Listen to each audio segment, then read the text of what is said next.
ప్రార్థన చేసుకుందాం. క్రీస్తు యేసులో మిక్కిలిగా ప్రేమించిన తండ్రి, మీ ఘనమైన, పవిత్రమైన, ఉన్నతమైన, శ్రేష్టమైన నామానికి మా హృదయపూర్వక కృతజ్ఞతా స్థుతులు చెల్లిస్తున్నాం ప్రభా. మరొక అవకాశాన్ని నాకు కలిగించినందుకు కృతజ్ఞతలు తెలియజేస్తున్నాం. మీ పిల్లలతో సూటిగా మీరే మాట్లాడమని మీ ఆత్మ నడిపింపును కోరుకుంటూ ప్రభువైన క్రీస్తు వారి పేరిట ప్రార్థన అడుగుచున్నాం తండ్రి, ఆమేన్.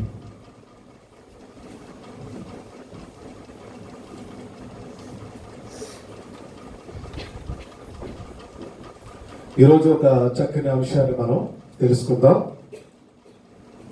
మేలుకై కీడు చేస్తే అనేటువంటి పాఠం. మేలుకై కీడు చేస్తే. చాలా మంది ఈ విషయంలో ఎక్కువగా బాధపడుతుంటారు. మేము చాలా మేలు చేసామండి, కానీ మాకు కీడు తలపెట్టారు అనేటువంటి భావజాలం చాలా మందిలో ఉంటుంది. పలానా వాళ్ళకి మేము చాలా వాళ్ళ మంచి చెట్లన్నీ చూసామండి, వాళ్ళ బాగోగులన్నీ చూసాము, కానీ చివరికి మాకే కీడు తలపెట్టారు అనేటువంటి పరిస్థితులు చాలా మందికి ఉన్నాయి. అలాగే భక్తులు కూడా అలాంటి బాధపడిన వాడు. ఒకసారి గ్రంథంలోకి వెళ్ళి మనం చూస్తే పేతురు గారు రాసిన మొదటి పత్రిక, పేతురు గారు రాసినటువంటి మొదటి పత్రిక 3వ అధ్యాయము, పేతురు గారు రాసిన మొదటి పత్రిక 3వ అధ్యాయము 10వ వచనం నుండి కొన్ని విషయాలు మనం చదువుదాం. జీవమును ప్రేమించి మంచి దినములు చూడగోరు వారు చెడ్డదాన్ని పలుకకుండా తన నాలుకను, కపటపు మాటలు చెప్పకుండా తన పెదవులను కాచుకొనవలెను. అతడు కీడు నుండి తొలగి మేలు చేయవలెను. సమాధానమును వెదకి దాని వెంటాడవలెను. ప్రభు కన్నులు నీతిమంతుల మీదను ఆయన చెవులు వారి ప్రార్థనల వైపును ఉన్నవి గాని ప్రభువు ముఖము కీడు చేయి వారి వైపు విరోధముగా ఉన్నది. ఇక్కడ ఒక చాలా ప్రాముఖ్యమైన విషయాలు ఇందులో ప్రస్తావించబడ్డాయి. ఎవరైనా మనకి మేలు చేస్తే, వాళ్ళు కీడు తలపెడితే మరి వాళ్ళకి ఏం జరగదా? అదే కదా మన భావన. చాలా మరి మేలు చేసేవాడు వాళ్ళకి, వాళ్ళు మాకు కీడు తలపెట్టారు అంటే అన్నం పెట్టిన చెయ్యినే నరికేవాడు అన్నమాట. నడక నేర్పించిన కాళ్ళే నరికేవాడు. మనం నడక నేర్పించాం ఒకప్పుడు, కానీ ఇప్పుడు వాడు ఏం చేశాడు? మన కాళ్ళనే నరికే స్థాయికి వెళ్ళిపోయాడు. ఒకరోజు ఇదే చేతితో వాడికి అన్నం పెట్టాం, కానీ మన చేతులు వాడు నరికేశాడు. మరి ఇలాంటి వ్యక్తులకు దేవుడు ఏమి యాక్షన్ తీసుకోడా? ఆలోచించండి. చేసిన మేలుకు తిరిగి మేలు చేయకపోగా అసలు ఏం చేయాలి? ఉపకారానికి ఉపకారం చెయ్యాలి. ప్రత్యుపకారం అనేది మనిషి సహజ గుణంగా మారాలి. ప్రత్యుపకారం చెయ్యకపోగా, చూడండి, ప్రత్యుపకారం చెయ్యకపోగా మేలు చేసిన ఆ వ్యక్తికి కీడును తలపెట్టడం, ఇది ఎంత విడ్డూరం మీరు ఆలోచించండి. యాక్చువల్గా ఈ లక్షణం ఎవరుకుంటుందంటే అపవాదం ఉంటుంది, సాతాను. వాడు మేలు చేసిన వారికి కీడు తలపెట్టాలనేటువంటి ఆలోచన వాడు కల్పిస్తాడు. అది వాడి సహజ గుణం. అందుకే వాడి సంబంధులు కూడా ఏం చేస్తారంటే, మేలు చేస్తే కీడు చేయటం ఏంటండి? అసలు మేలు చేసిన వ్యక్తిని మనసులో పెట్టుకోవాలి, బ్రతుకంతా కృతజ్ఞతతో మెలగాలి. అలా కాకుండా ఆ వ్యక్తికి మళ్ళీ కీడు తలపెట్టేంటి? ఆ వ్యక్తిని ఎవడు ప్రమాదంలో పడవేయడం ఏంటి? ఎంత విడ్డూరంగా ఉంది చూసారా? ఇక్కడ రాస్తున్నాడు. ఎవడు ఈ మాటలు ఎక్కడి నుంచి ఈ పేతురు గారు కోట్ చేశారు అని మనం ఆలోచిస్తే, కీర్తన గ్రంథంలో కోట్ చేయబడిన మాటలు మళ్ళీ పేతురు గారు రిపీట్ చేస్తున్నారు. ఒకసారి కీర్తన గ్రంథానికి వెళదాం. 34వ కీర్తన 34వ కీర్తన 11వ వచనం చదువుదాం. కీర్తన గ్రంథము 34వ అధ్యాయము 11వ వచనం. పిల్లలారా మీరు వచ్చి నా మాట వినుడి. యెహోవా యందలి భయభక్తులు మీకు నేర్పుతారు. చూడండి, బ్రతుకగోరు వాడెవడైనా ఉన్నాడా? బ్రతకాలన్న ఆశ మీలో ఎవరికైనా ఉందా? బ్రతకాలన్న ఆశ ఉందా? అయితే ఉంటే నేను ఒక పాఠం నేర్పిస్తాను. భక్తుడు అంటున్నాడు, దేవుడు అంటున్నాడు, లేదా భక్తుల ద్వారా దేవుడు మాట్లాడుతున్నాడు. నేను ఒక పాఠం నేర్పిస్తాను మీకు. ఏంటా పాఠం? బ్రతుకగోరు వాడు ఎవడైనా ఉన్నాడా? మేలు నొందుచు అనేక దినములు బ్రతుకగోరు వాడు ఎవడైనా ఉన్నాడా? చూడండి, సేమ్ ఇక్కడ మాటలే మనకి పేతురు గారు కొత్త నిబంధనలో కోట్ చేశారు. ఏమన్నాడు ఇక్కడ? చెడ్డ మాటలు పలుకకుండా. నిజంగా ఎంత చెడ్డ మాటలు విన్నాం ఈరోజు సమాజంలో. ప్రతి చిన్న పిల్లవాడు మొదలుకొని పెద్దవాడి వరకు వాడి నోటి నుంచి ఎలాంటి మాటలు వస్తున్నాయి? వినదగు మాటలేనా? వినసొంపు కలిగే మాటలేనా? బూతులు, పరమ బూతులే. ఎంత భయంకరంగా వల్కరంగా మాట్లాడుతున్నారు చూడండి. వాళ్ళ మాటలు మనసును నింపిస్తున్నాయి. ప్రియమైన దేవుని పిల్లలు, వారి మాటలు హృదయాన్ని కకలావికలం చేస్తున్నాయి. ఏంటి ఇతనా ఇలా మాట్లాడుతున్నాడు, ఈమె ఇలా మాట్లాడుతుంది. ఏమండి, ఇంటి వాకిలు చూసాక ఇల్లాలు ఎలాంటిదో చెప్పేయచ్చు అన్నారు పెద్దలు. మరి నోటి మాటలను బట్టి మనిషి అలాంటి వాడు కూడా అంచనా వేయచ్చు అంటుంది బైబిల్. దేవుడు ముందుగానే చెప్తున్నాడు, ఒకవేళ బ్రతుకు మీద ఆశ మీకు ఉంటే, బ్రతుకు మీద ఆశ ఎవరికైనా ఉంటే వాళ్ళు చేయవలసింది ఒకటి ఉంది. వాళ్ళు ఏం చేయాలో తెలుసా? చెడ్డ వాటిని పలకకూడదు. మా నోటంతా కాని మాటలు, రాని మాటలు, ఏమండి మనసును నొప్పించే మాటలు, అవి మంచివి కాదు. సమాజానికి ఎవరికి మంచివి కాదు. వెనక్కి తిరిగి ఆలోచించుకుంటే మన జీవితంలో మనం వదిలిన ఆ మాట మళ్ళీ తిరిగి రాదు. అంతేకాదు, వదిలిన మాట ఒకటి, వదిలిన భారం ఒకటి, మళ్ళీ వెనక్కి తిరిగి రావటం. అందుకే మాట చాలా జాగ్రత్తగా మాట్లాడాలి. దేవుడు అన్నాడు, చెడ్డ దానిని పలుకకుండా మీ నాలుకను, కపటమైన మాటలు పలుకకుండా మీ పెదవులను కాచుకొనుము. అంటే చాలా జాగ్రత్తగా ఉండాలి. అందుకే మన పెద్దలు అంటుంటారు, మాట్లాడేటప్పుడు ఆచి తూచి మాట్లాడేటప్పుడు చాలా ఆచి తూచి మాట్లాడాలి. మీరు ఆలోచించండి, ఆచి తూచాలా మాట్లాడేటప్పుడు? అప్పుడప్పుడు మన పిల్లలతో అంటారు, ఏయ్ పెద్దవాడికి ఎలా మాట్లాడుతున్నావు, బుద్ధి లేదు అంటారు. పెద్దంతరం చిన్నంతరం లేదా నీకు అంటుంటాం. పిల్లల్ని హెచ్చరిస్తాం. ఏ వయస్సు వారితో ఆ మాటలు మనం మాట్లాడాలి. మాటలు మెచ్చకూడదు. దేవుడు కూడా అదే చెప్తున్నాడు. ఇంకా కీడు చేయటం మాని మేలు చేయము, సమాధానాన్ని వెదకి. అంటే దొరకదా సమాధానం? అదేమి మనకి వెళ్తుంటే రోడ్డు అంట ఏమంటే మనకి దారిలో దొరికేది కాదు సమాధానం. ఎక్కడ దొరుకుతుంది? బైబిల్లో దొరుకుతుంది. అందుకే బైబిల్ ప్రతిరోజు చదవాలి. మన బ్రతుకు బాగుండాలంటే ఒకటే ఒక మార్గం అండి, బైబిల్ బాగా చదవాలి. నిజమా? మనం బాగా బ్రతకాలంటే, ఉన్నతంగా బ్రతకాలంటే మనకున్న ఒకే ఒక శరణ్యం ఏంటో తెలుసా? బైబిల్ బాగా చదవాలి, ప్రార్థన బాగా చేసుకోవాలి. ఈ రెండేంటి సూత్రం. బైబిల్ బాగా చదివితే నువ్వు ఎలా బ్రతకాలో నేర్పిస్తుంది. ప్రార్థన బాగా చేస్తే నీ బ్రతుకులో బలం పెరుగుతుంది, శక్తి వస్తుంది. దేవుడు నేను నిలబడతాడు.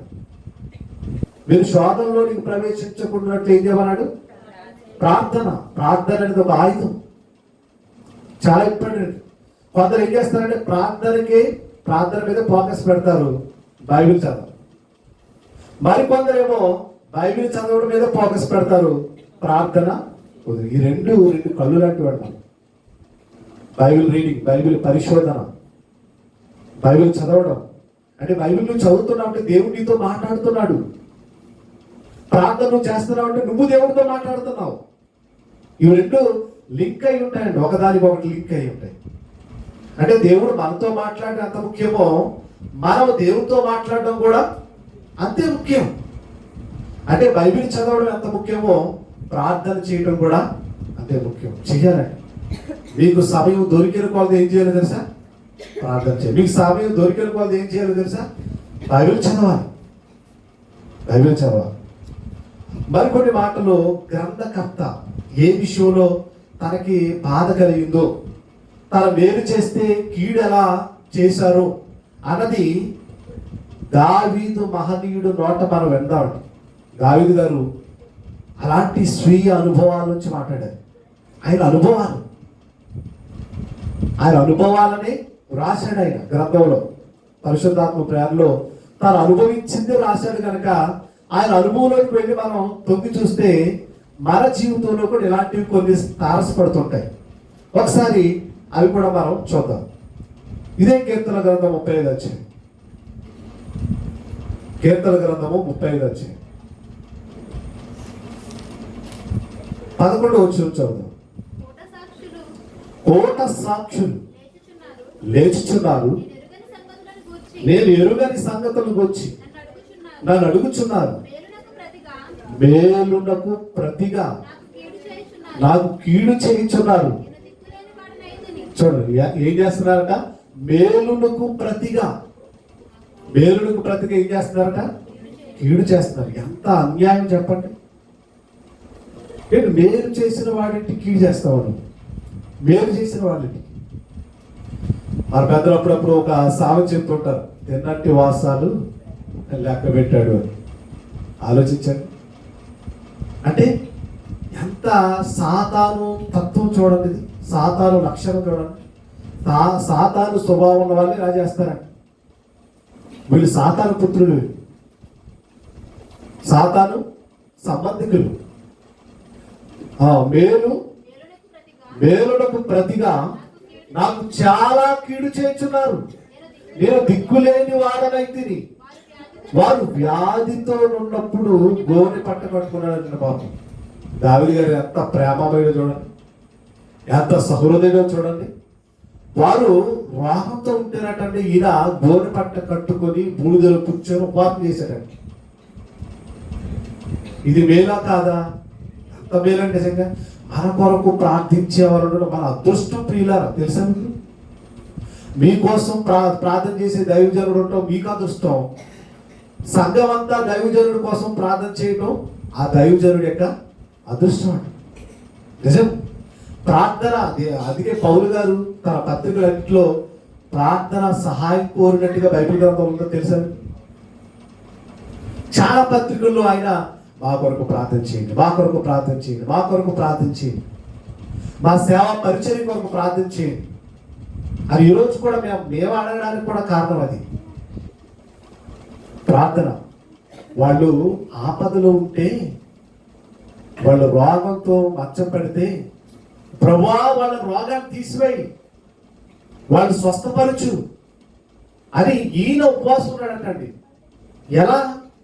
రాజవస్త్రములు ధరించి కాదు, గోరి పట్ట కట్టుకుని బూడిదలో కూర్చొని ఉపవాసం ఉండడం అంటే అది సామాన్యమైన మేలు కదండి.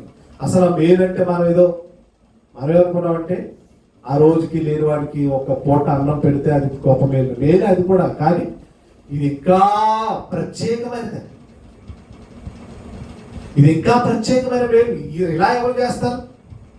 ఈరోజు సంఘం మనందరం ఎవరి ప్రార్థన సహాయం అడిగినా మనం ఏం చేస్తున్నాం? ప్రార్థన చేస్తున్నాం. మరీ దావీదు గారి లాగా ఉపవాసం ఉంటే ఏం చేయట్లేదు. మరీ దావీదు గారిలా గోరి పట్ట ధరించుకొని బూడిదలో కూర్చొనంత స్థాయి చేయట్లేదు కదండి. కానీ దావీదు గారు చూడండి, ఎందుకు ఎంత బాధపడతా రాశాడు ఈ కీర్తన. బాధండి. నేను మేలు చేసిన వారు నాకు కీడు తలపెట్టడం అండి. పోలే, నాకు మేలు చేయక్కర్లేదు. నేను చేసిన దానికి మళ్ళీ తిరిగి వాళ్ళేమి ప్రత్యుపకారాన్ని చూపనవసరం లేదు, కానీ కీడు తలపెడతారు. చూడండి, అరణ్యాలంట పారిపోయిన మహానుభావుడు. అరణ్యాలంట పారిపోయాడు. ఎవరైతే మేలు చేశారో, ఈయన మేలు చేశాడో ఆ మేలు చేసిన వారే ఇతను తరుగుతుంటే ఎలా ఉంటుందో చెప్పండి, మనసులో ఎంత గాయం అవుతుంది. మరి ఇంత త్యాగానికి ఒడిగట్లేదు మనం ఎవరు కూడా. ఏమంటున్నాడు చూడండి,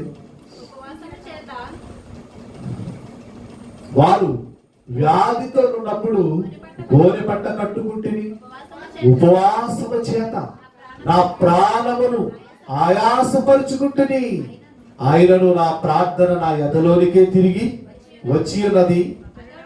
అతడు నాకు చెలికాడైనట్టును సహోదరుడైనట్టును నేను నడుచుకున్నాను. సహోదరుడు కాడు, చెలికాడు కాడు, కానీ ఈయన ఎలా భావించుకున్నాడు చూడండి. కొందరు చూడండి నిజంగా ఎదుటి వారి బాధ తమ బాధ అన్నట్టుగా ఫీల్ అవుతుంటారు చూడండి. ఆ మైండ్ సెట్ దావీదు గారి మైండ్ సెట్. వాళ్ళ బాధ నా బాధ అన్నట్టుగా వీళ్ళు ఫీల్ అయిపోతూ ఏం చేస్తూ వాళ్ళ కోసం కన్నీరు కాస్తుంటారు చూడండి. అలాంటి వాళ్ళు ఉండడం అదృష్టం అలా సమాజంలో. దావీదు గారు అలాగే చేశారు. అతనేదో నా చెలికాడైనట్టు, అతనేదో నా సహోదరుడైనట్టు నేను నడుచుకున్నాను. వాళ్ళ తల్లి, ఆ సహోదరుడి తల్లి మృతుదొంగితే ఈయన దుఃఖ వస్త్రాలు ధరించాడటండి. అబ్బా, మనం వెళ్తాం, ఎంతసేపు పెడతాం, కాసేపు ఉంటుంది, మళ్ళీ వాళ్ళతో కన్నీరు కాస్తాం, అయిపోతుంది. కానీ నిజంగా ఆ తల్లి నా తల్లే చనిపోయింది అన్నట్టుగా ఈయన దుఃఖ వస్త్రాలు ధరించుకున్నాడంటే యాసపడి దావీదు. నిజంగా ఆయన పాదాలకి వందనం. ఎంత మేలు చేశాడా, ఎంత మేలు చేశాడు ఎదుటివారి పట్ల, ఎంత మేలు చేయాలంటే చెయ్యాలండి. మళ్ళీ ఇక్కడ ఒక నెగిటివ్ థింకింగ్ ఒకటి ఉంటుంది, అది తీసేయాలి. మరి మీరు మనం ఎవరైనా సరే ఈ నెట్ వీక్షిస్తున్న వారు కానీ మనకి ఏమనిపిస్తుంది అంటే మనం మేలు చేసిన వారు మనకి కీటి తర పెట్టారనుకోండి, ఆటోమేటిక్గా ఒక మైండ్ సెట్ వచ్చేది మనకి. ఏంటంటే ఇక్కడ నుంచి ఎవరి మీద నేను జాలి పడకూడదు, ఎవరికి ఎలాంటి మేలు చేయకూడదు. ఇదిగో మేలు చేస్తే నాకు నా మీద కత్తేసుకుని వచ్చాడు, కర్ర వేసుకుని వచ్చాడు కనుక ఇక నేను నా జీవితంలో నా లైఫ్లో ఇక నుంచి నా స్వభావాన్ని నేను మార్చేసుకుంటాను అని మైండ్ సెట్ అవుతుంది. అది తప్పు, అది రాకూడదు అసలు. నేను దేవుడు ఏమన్నాడు తెలుసా, మేలు చెయ్యకపోతే పాపి అన్నాడు. మేలు చెయ్యాలి నువ్వు. వీళ్ళు నీ మీదకి వచ్చారు, పోనీ నీ లైఫ్ లాంగ్ అంతా కూడా మేలు చేస్తూనే ఉండాలి, మేలు చేస్తూనే ఉండాలి, కీడు తలపెట్టకూడదు. నువ్వు జాలి హృదయం ఇచ్చావు దేవుడు. నిజంగా అందరికీ రాదండి. జాలి గల మనస్సును ధరించుకోండి అంటాడు బైబిల్లో. యేసుక్రీస్తును కలిగిన మనసును మీరు కలిగి ఉండి. ఆయన ఎలాంటిది మనసు అంటారా? యేసు ప్రభుది జాలి మనసు. ఆ జాలి మనసు కనుకే తను కొడుతున్న వారి వైపు కూడా ఏం చేశాడు ఆయన? క్షమాభిక్ష పెట్టాడు. అంటే అంతంత క్రూరంగా కొడుతున్నా, అంతంత భయంకరంగా ఆయన్ని హింసిస్తున్నా కానీ ఆయనలో అసలు చలనం లేదండి. వాళ్ళని ఒక మాట కూడా అనలేదండి. మళ్ళీ ఏమన్నాడు పైగా, వీరేమి చేయించున్నారు, వీరిరువురు కనుక వీరిని క్షమించమని, క్షమాభిక్ష ప్రసాదించమని దేవుడు అడుగుతున్నాడంటే మరి యేసుక్రీస్తుకున్న మనసు ఎలాంటి మనసు చూడండి. అందుకే మీరు యేసుక్రీస్తు లాంటి మనసు ధరించుకోవాలి. ఈ దావీదు గారి మనసు, యేసుక్రీస్తు గారి మనసు సింక్ అయి చూడండి. ఒకవేళ మీకు అలాంటి స్వభావం ఉంటే, జాలి గల మనసు అనే స్వభావం ఉంటే మీరు ధన్యులు. ఎవరి ఇంకా చూడండి ఏమంటాడు, తన తల్లి మృతి నొందినందున దుఃఖ వస్త్రములు ధరించుకుని వారి వలె కృంగుచుంటిని, నేను కూలియుండుట చూచి వారు సంతోషించి గుంపుకూడదు. ఎంత భయంకరమైన విషయం అండి. ఇప్పుడు వీళ్ళు ఏం చేయాలి? వాస్తవంగా కనీసం మాట వరుసకైనా ఏం చేయాలి? చుట్టం చూపుతారంటారు కదా, మాట వరుసకైనా వచ్చి కనీసం ఇతను కూలిపోతే, అయ్యో పాపం ఎందరికో మేలు చేసావు, నీకు ఇలా జరిగింది ఏంటి అని కనీసం మానవ స్వభావాన్ని చూపించాలి. అలాంటిది వీళ్ళు గుంపు కూడటండి సంతోషిస్తున్నాడు. అది జరిగింది. ఆ వ్యక్తి వల్లే కదా నువ్వు మేలు పొందుకున్నావు, ఆయన వల్లే కదా నువ్వు ఈరోజు నువ్వు వ్యాధిగ్రస్తుడు అయితే దేవుడు నీకు స్వస్థతనివ్వటం ఎవరి మనం వీలు ఇచ్చాడు అనుకున్నావు? అతను ప్రార్థన చేయటం వల్లే కదా. అలాంటిది అతను ఏదో ఇబ్బందుల్లో ఉంటే, కష్టాల్లో ఉంటే నువ్వు సంతోషిస్తావా? గుర్తు కూడా మీరు అందరూ కూర్చొని సంతోషిస్తారా? ఎంత బాధ నిజంగా. ఈ విషయాలు మనకు చెల్లిస్తే ఎంత బాధపడిపోతాం. దావీదు గారు అలాగే బాధపడిపోతున్నారు. చూడండి, చూడండి, నీచులను నేను ఎరుగని వారును నా మీద కూడి వచ్చి మానక నన్ను నిందించి నిందలేస్తున్నారంట. పైగా అబ్బా ఇది ఎంత దారుణం.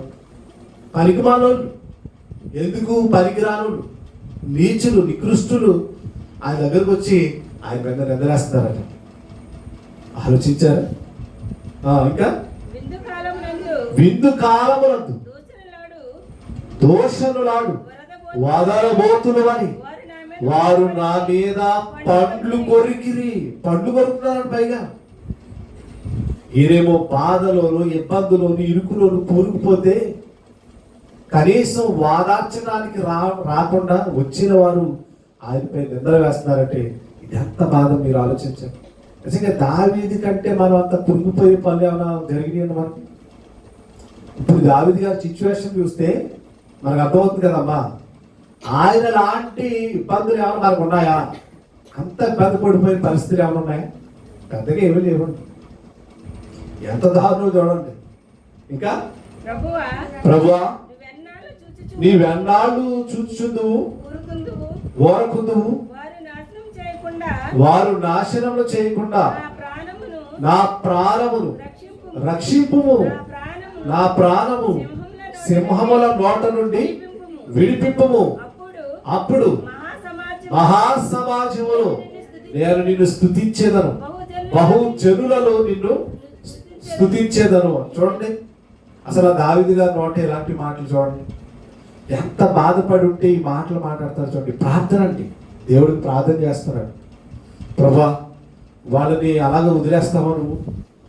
నేను వాళ్ళకి మేలు చేసేది ఆ సంగతి నీకు తెలుసు కదా. వాళ్ళేమి ఈరోజు అనరాని మాటలు అంటున్నారు, నా మీద ఎన్నో నిందలు వేస్తున్నారు, నన్ను దూషిస్తున్నారు. నేను పడి చెడి కృంగి ఉన్నప్పుడు వాళ్ళు లేవనెత్తకపోయి నా మీద ఇలాంటి నిందలేస్తున్నారు. ప్రభా ఒక్కసారి దర్శించు, ఇదిగో నేను నిన్ను సమాజంలో స్తుతిస్తాను, గర్వపరుస్తాను అంటున్నాడు. ఇప్పుడు 19వ వచనంలో ఒక ప్రాముఖ్యమైన విషయం ఉంది, చదవండి.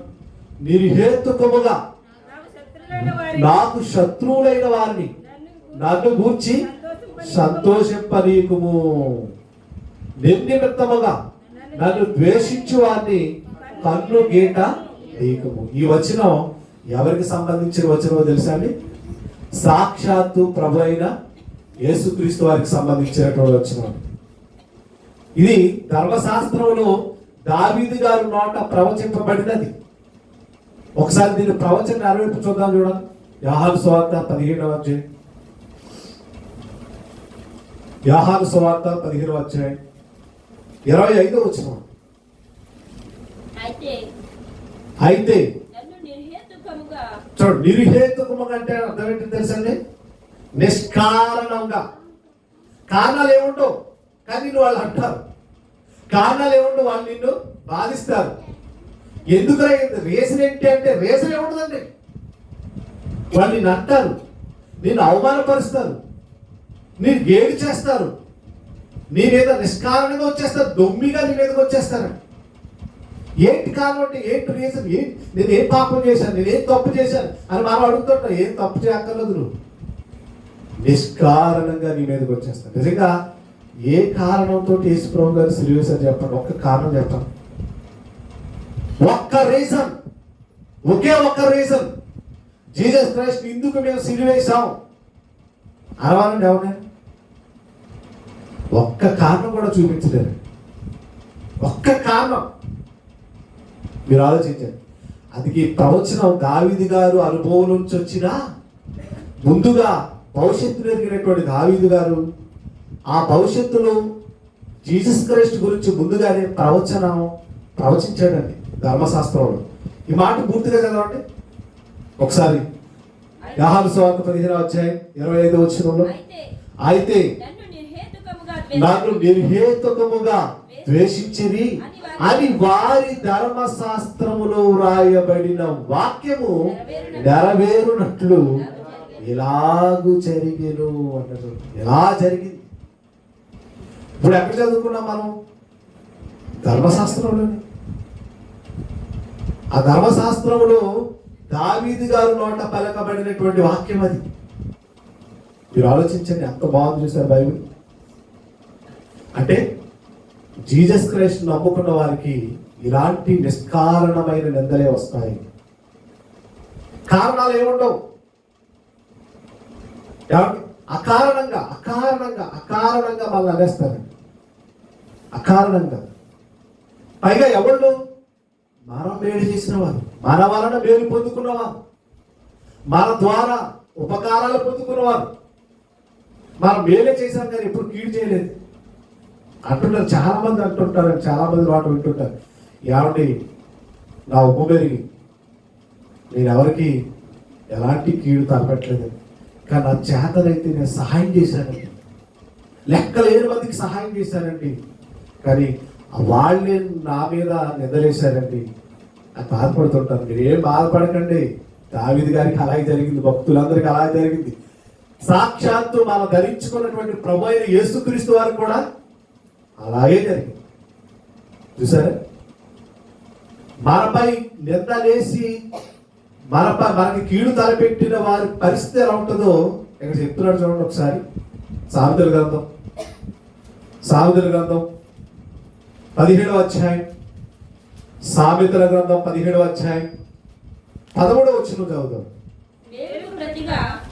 సామెతల గ్రంథం 17వ అధ్యాయం 13. మేలుకు ప్రతిగా కీడు చేయు వారి ఇంట నుండి కీడు తొలగిపోదటండి. ఏంటంట? మళ్ళీ చదవండి. మేలుకు ప్రతిగా కీడు చేయు వారి ఇంటిలో నుంచి ఏం పోదటండి? ఆ కీడు అలా ఉంటుందని టెస్ట్ వేసుకుని. అంటే వాళ్ళు ఎవరో తెలుసా? సాతాను గూఢచారులు, సాతాను పుత్రుడు, సాతాను సంబంధులు వాడు. ఇక వాడు ఉన్నది ఎక్కడంటే సాతాను ఇంట్లో ఉన్నాడండి, లేదా వీడింట్లోనే సాతాను తిష్ట వేసుకుని కూర్చోంది. ఏంటి? మేలుకు ప్రతిగా కీడు చేస్తామని అసలు సెన్స్ ఉండాలి. అప్పుడప్పుడు అంటాం కదా, తిన్నట్టు వాసాలు లెక్క పెట్టిన వాళ్ళు ఏమంటాం? ఏంటయ్యా, ఒకరోజు వాళ్ళు వాళ్ళని మేలు పొందుకున్నావు, నడి రోడ్డున వాళ్ళు నేను వదిలేస్తే వీళ్ళే కదా నిన్ను ఆదరించి భోజనం పెట్టి నీ పిల్లల్ని అందరిని పోషించారు, వాళ్ళకే నువ్వు కూడి చేశావు. ఈరోజు అసలు గడ్డి తిన్నావా? గడ్డే తిన్నావు నువ్వు పశువువా? నువ్వు దుర్మార్గుడువా? నీచుడువా అని అడుగుతాం మనం, దులిపేస్తాం సమాజంలో. కాబట్టి సమాజంలో వాళ్ళని ఒక్క దులిపేస్తాం దొరికారంటే. ఆయన ఏం పట్టించుకోరండి వాళ్ళు, తెలుసా మీకు అనుకుంటారు, తెలుసా? అయితే అయింది. వాళ్ళు సాతాను పిల్లలు, వాళ్ళు ప్రత్యేకంగా రాయబడి. అలాగే ఇదే సంఘటన సేమ్ టు సేమ్ ప్రవక్త అయిన ఇర్మియా గారి జీవితంలో కూడా జరిగింది. ఒకసారి ఇర్మియా గారి జీవితంలోకి వెళ్ళి ఒకసారి అలా తొంగి చూసేద్దాం. ఇర్మియా గ్రంథం 18వ అధ్యాయం. ఇర్మియా గ్రంథము 18వ అధ్యాయం 18వ వచనం. అప్పుడు జనులు ఇర్మియా విషయమై యుక్తిగల యోచన చేద్దాం రండి అన్నారు. ఏంటి ఆ యోచన? ఏంటి ఆ ఆలోచన?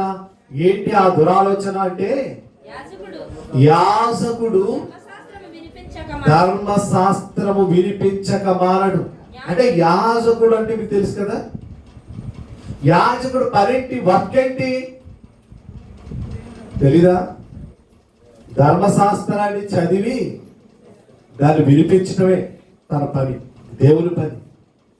యాజకుడు ధర్మశాస్త్రం వినిపించక మానడు, జ్ఞాని యోచన లేకుండా ఉండడు.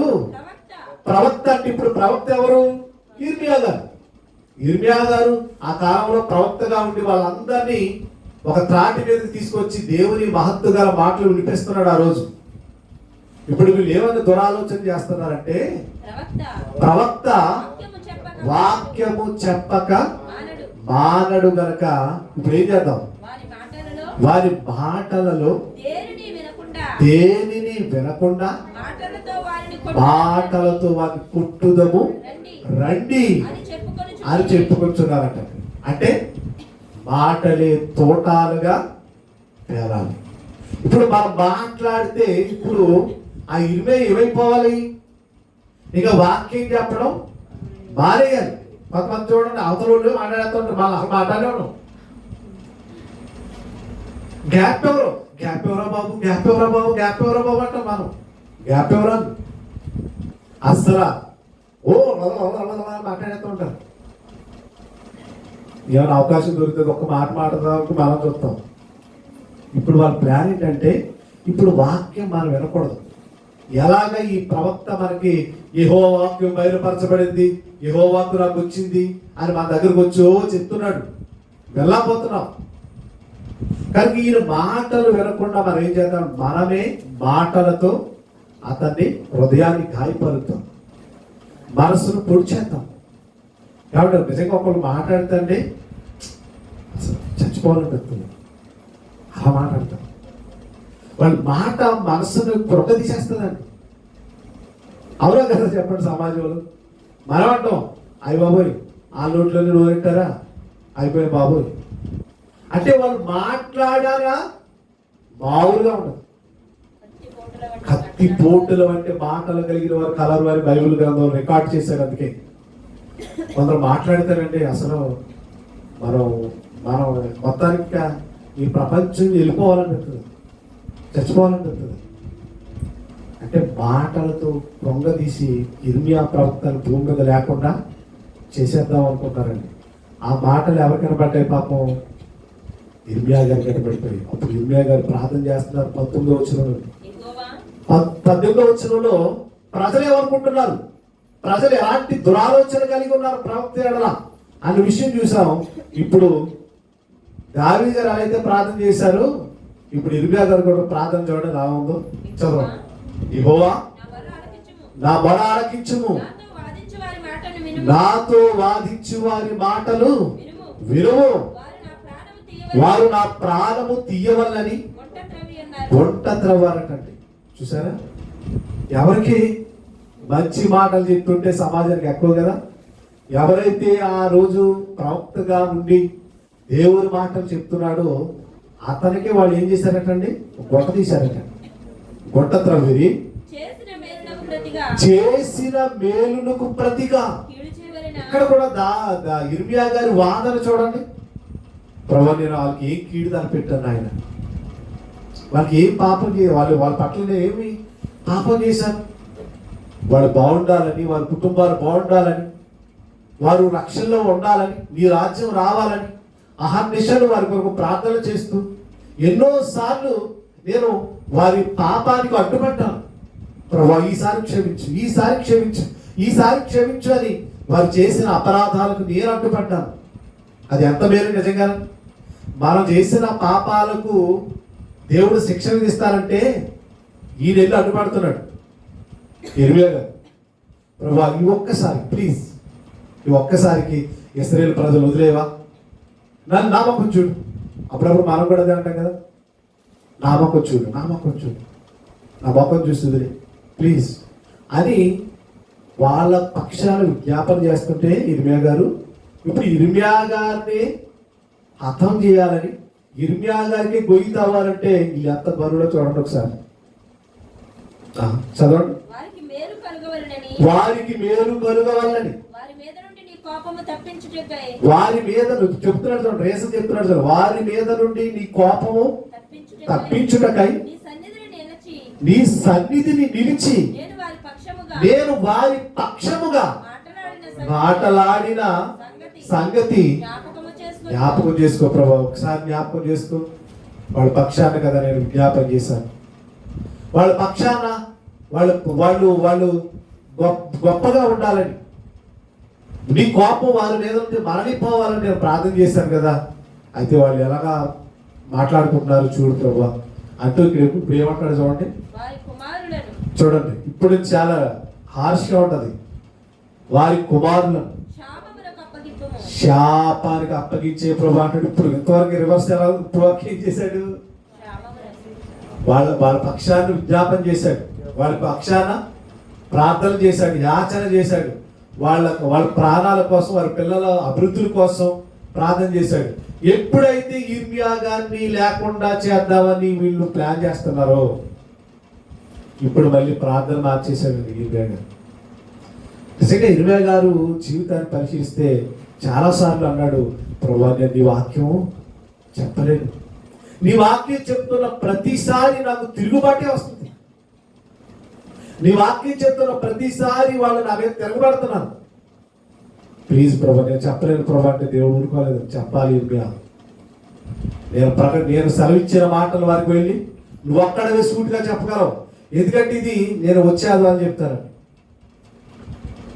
ఈ ఇర్మియా ప్రవక్త చెప్పిన ప్రవచనాలు వేరుగా ఉన్నాయి, ఇవి దేవుని దగ్గర నుంచి సూటిగా వస్తున్నాయి. ఇర్మియా గారి కాలంలో ఇంకా చాలా మంది ప్రవక్తలు ఉన్నారు, వాళ్ళందరూ దొంగ ప్రవక్తలు, వాళ్ళు దొంగ బోధకులు. వాళ్ళు ఏం చెప్తున్నారంటే యెరూషలేము క్షేమంగా ఉంటుంది అని చెప్తున్నారు. ఇర్మియా గారు ఏం చెప్తున్నారంటే 70 సంవత్సరాల్లో బబులోను చెరకు వెళ్ళబోతుంది అని చెప్తున్నాడు.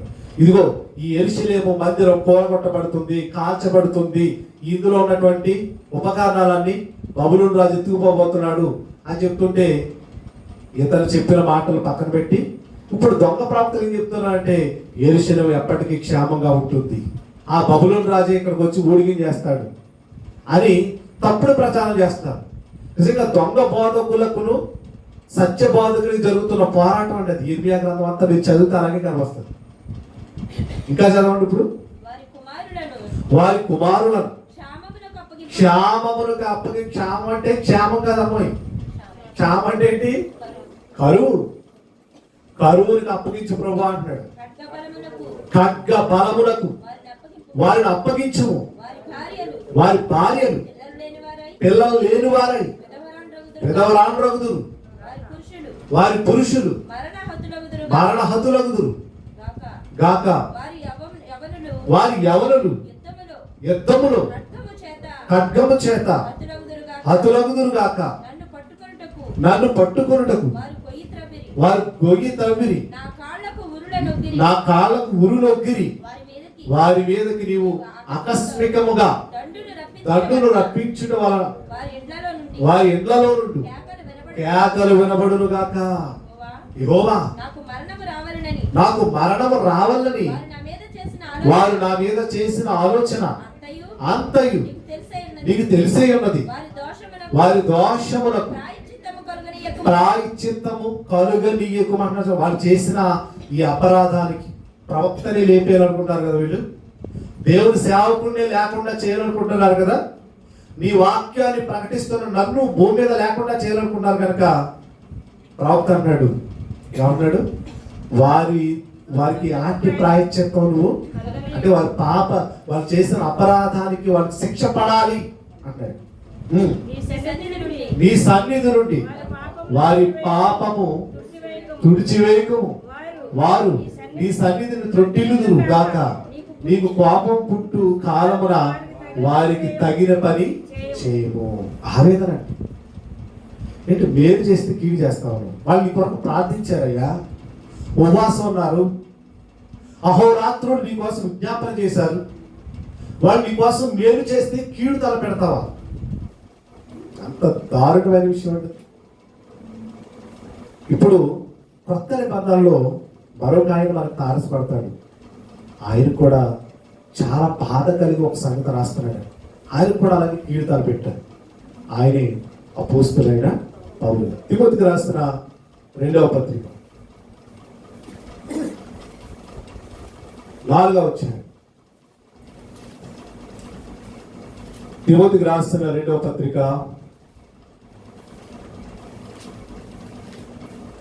4వ అధ్యాయం 14వ వచనం చదువుదాం. చూడండి, అలెగ్జాంద్రు అను కంచరివాడు నాకు చాలా కీడు చేశాడు. ఎంత కీడు చేయకపోతే అపోస్తలుడైన పౌలు నోట ఈ మాట వస్తుంది.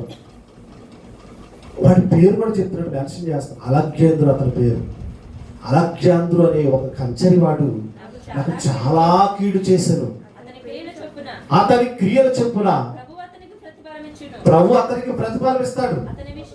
అతని విషయమై నీవు జాగ్రత్తగా ఉండు తిమోతి, చాలా జాగ్రత్త. అతను ఈ ఏరియాలో తిరుగుతున్నాడు. నాకే కీడు తలపెట్టాడంటే నువ్వు నా దగ్గర శిష్యుడిగా పనిచేస్తున్నావు, ఇప్పుడే స్వార్థకు కొత్తగా వెళుతున్నావు కనుక వాడు నీకు కూడా తారసపడతాడు, వాడు నీకు కూడా కీడు చేస్తాడేమో, దయచేసి బి అలర్ట్ అన్నాడు. అతడు మా మాటలను, అంటే దేవుని మాటలు, పౌలు గారు చెప్పిన మాటలను ఎవరేంటి? దేవుని మాటలు. అతడు మా మాటలను బహుగా ఎదిరించాడటండి, బహుగా. ఎన్నిసార్లు అసలు పౌలు గారి వాగ్దాటికి అసలు ఎవరైనా సరిపోతాడండి? ఆయన వాక్యం మాట్లాడుతుంటే ఎదురు నిలబడి మాట్లాడగలిగిన సత్తా ఎవరికైనా ఉంటుందో చెప్పండి? ఈ ఆజ్ఞలు చేశాడు ఆ పని, బహుగా ఎదిరించండి. ఇక్కడ దేవుడు మాట్లాడుతుంటే అక్కడ లేచిపోయి పౌలు గారితో ఏమండి మాట్లాడుతుంటే ఎలా ఉంటుందండి?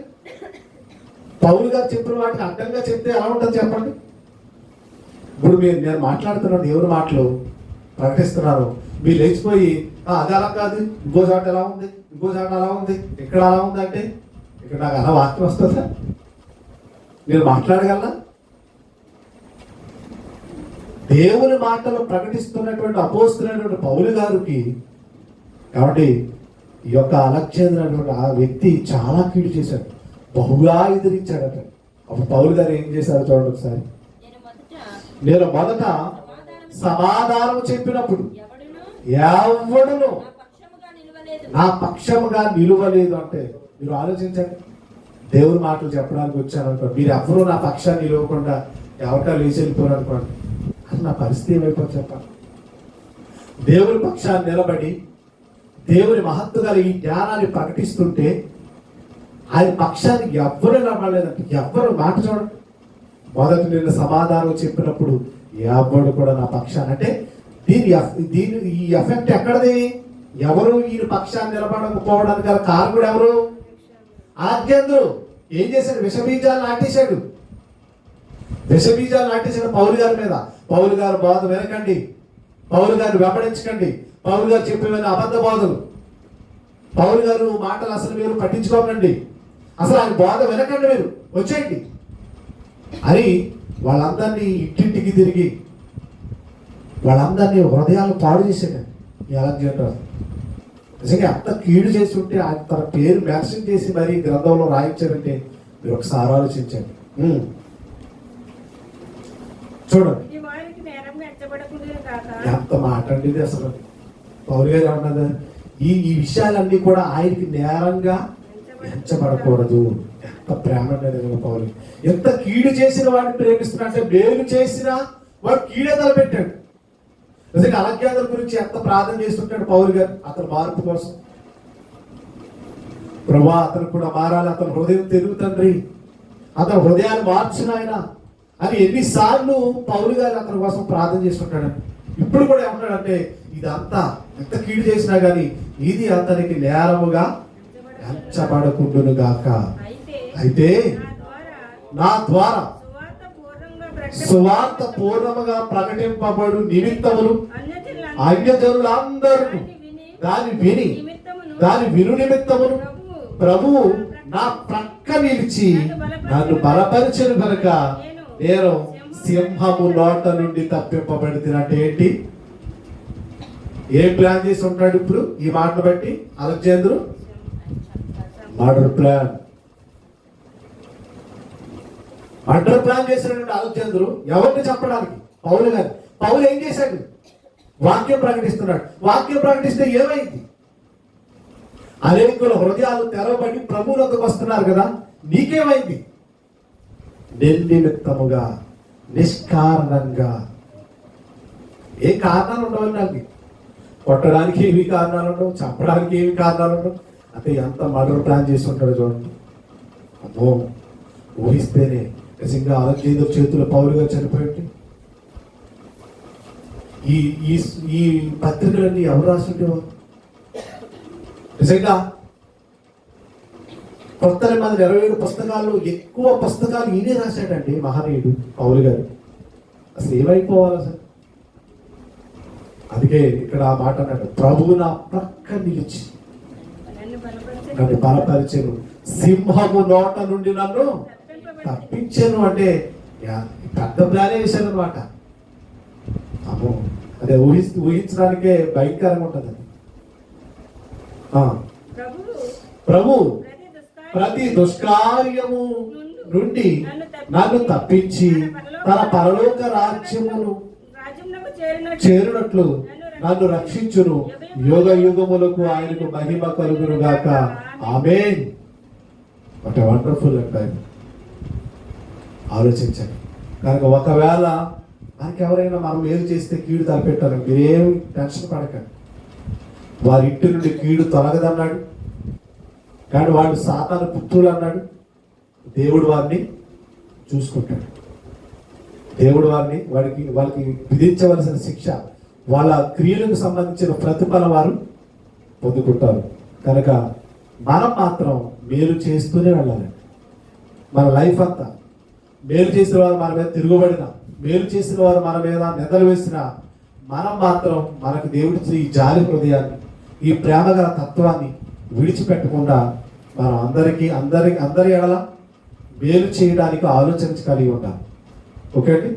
ఈ మాటలు ఉన్న మీరందరూ కూడా మరి యొక్క ఛానల్ సబ్స్క్రైబ్ చేసి ఇంకా అనేకమైనటువంటి మాటలు దేవుడు ప్రకటించినట్లుగా, దేవుని ఆత్మచేత నన్ను వాడుకున్నట్లుగా మీ అందరూ మీ కుటుంబాలలో మరి నా కొరకు ఈ యూట్యూబ్ పరిచయం కొరకు ప్రార్థన చేయవలసిందిగా మీ అందరినీ సదా కోరుకుంటున్నాను, వేడుకుంటున్నాను. అందరికీ వందనాలు.